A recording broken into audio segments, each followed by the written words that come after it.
Comece peneirando e misturando muito bem 500 gramas de farinha de trigo com 10 gramas de fermento biológico seco.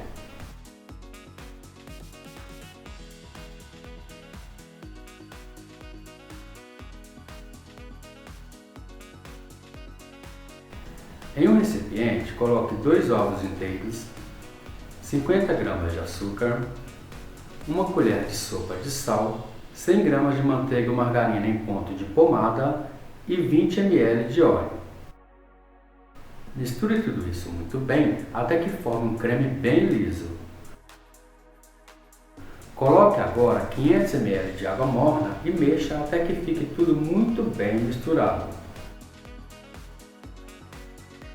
Coloque agora de uma só vez neste creme a mistura de farinha de trigo com fermento biológico seco.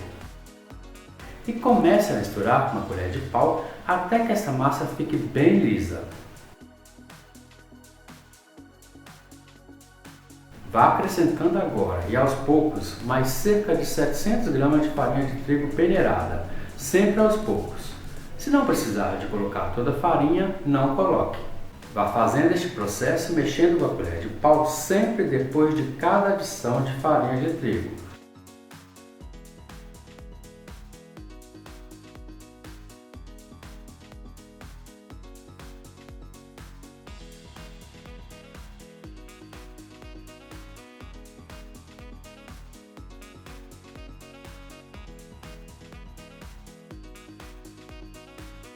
Faça isso até que você não consiga mais mexer com a colher de pau. E neste momento, comece a mexer com as pontas dos dedos até que a massa comece a desgrudar das laterais do recipiente e também das mãos.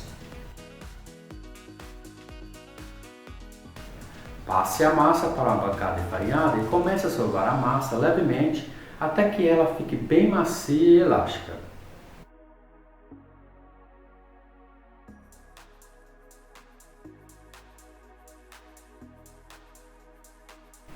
Pincele óleo em um recipiente, coloque a massa, cubra com filme plástico e deixe essa massa descansar por cerca de 20 minutos.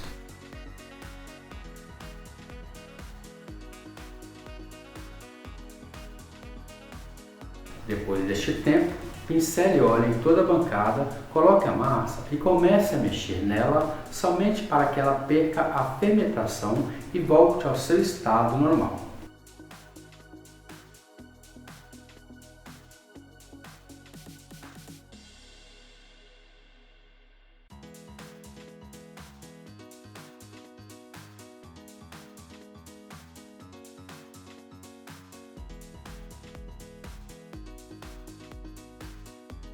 Divida essa massa em 2 pedaços iguais.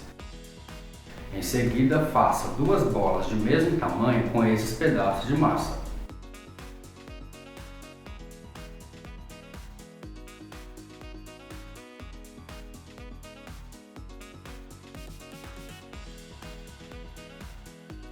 Abra cada bola de massa individualmente em um retângulo de 40 cm de comprimento por 20 cm de largura.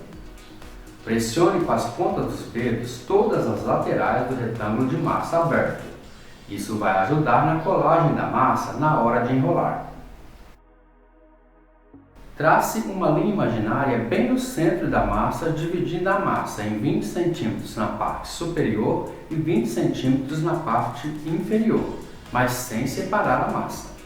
Pincele na superfície superior da massa aberta a mistura de ovo batido com açúcar. Isso vai ajudar na colagem do recheio. Na parte inferior, faça cortes formando 16 tiras de mesmo tamanho e largura, sem separar a massa.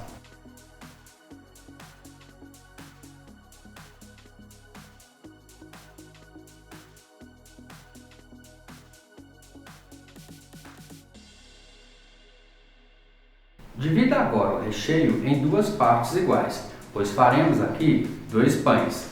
Esse recheio é feito com 150 gramas de queijo tipo mussarela ralado e 150 gramas de queijo tipo parmesão ralado. Coloque a primeira parte do recheio na parte superior, espalhe e nivele muito bem. Trace uma linha imaginária na parte inferior da massa, por cima das tiras, dividindo 10 cm de cada lado. mas sem separar a massa. Segure muito bem com o auxílio das pontas dos dedos de 2 em 2 tiras, bem por cima da linha imaginária, apertando bem para dar o efeito e o formato de uma gravata borboleta. Vá fazendo isso até chegar no fim da 16ª tira de massa.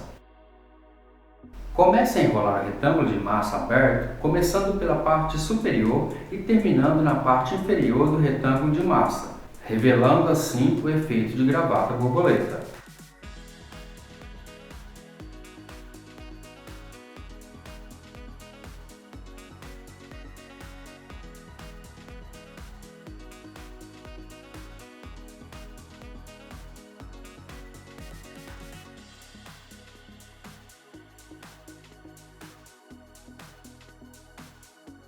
Pressione com as pontas dos dedos as 2 laterais do cilindro de massa já enrolado para fechar bem o recheio dentro da massa.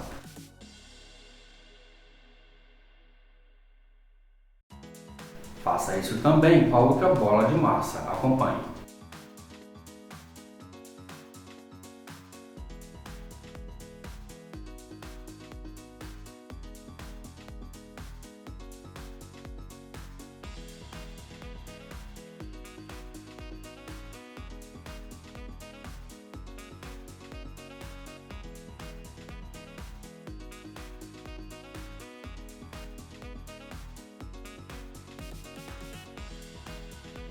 Coloque os cilindros de massa já modelados na forma já untada e enfarinhada, sempre com as dobras para baixo.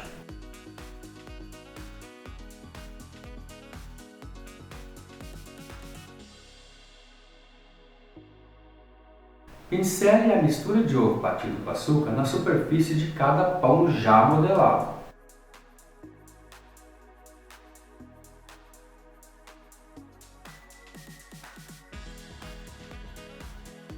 Coloque uma outra forma retangular vazia, maior do que esta, embaixo desta para que os pães não queimem a parte de baixo na hora de assar. Deixe esses pães descansarem até que um encontre um ao outro ainda dentro da forma.